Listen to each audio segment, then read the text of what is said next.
আজকে চলে আসলাম তোমাদের কমেন্টের উত্তর দেওয়ার জন্য। একই কমেন্ট অনেকবার করেছো, তো ভাবলাম যে উত্তরটা দিয়ে দিই। তো আমাদের বাড়ি যে মাসিরা এসেছিল, সেই মাসিরা হঠাৎ করে এসেছিল। তো তোমরা সবাই বলছিলে কত টাকা নিয়েছে দিভাই, আগে বলো মাসিরা কত টাকা নিয়েছে। তো সত্যি কথা বলতে মাসিরা যে সেদিন আমাদের বাড়ি আসবে আমরা জানতামই না, হঠাৎ করে দুপুরবেলা চলে এসছে। তো যেহেতু আশীর্বাদ করতে চলে এসছে, কিছু করার নেই। তো ডাইরেক্টলি তো বলা যায় না যে কত টাকার অ্যামাউন্টটা বলা যায় না। তো তোমরা একটু বুঝে নিও, মানে 10 থেকে 15 মধ্যেই অ্যামাউন্টটা নিয়েছে। তো এই তোমরা জানতে চেয়েছো তাই বলে দিলাম। আমার কিন্তু এই ভিডিওটা করার কোনো ইচ্ছে ছিল না।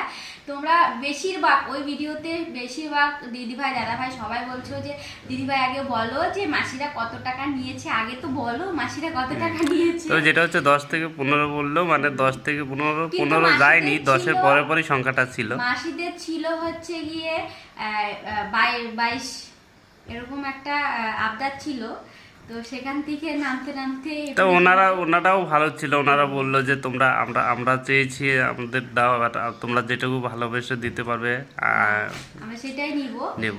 কিন্তু মানে মাসিদের কথার মধ্যে একটু প্যাচ ছিল। যাই হোক, অনেক ভালো ছিল। তো টাটা।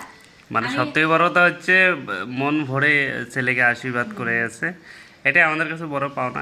আমাদের বাড়িতে ফার্স্ট এসছে না? হ্যাঁ, আমাদের এখানে কিন্তু বড় মেয়ের বেলায় তো আসেনি, সচরাচর কিন্তু এরকম আসে না। এই 6 মাস থেকে আসা শুরু হয়েছে, যে বাচ্চা হওয়ার পরে বা কোনো বিয়ে বাড়িতে মাসিরা আসে না। আমরা কিন্তু সেরকম আগে কখনো দেখিনি।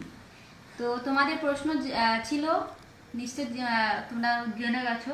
তো চলো টাটা।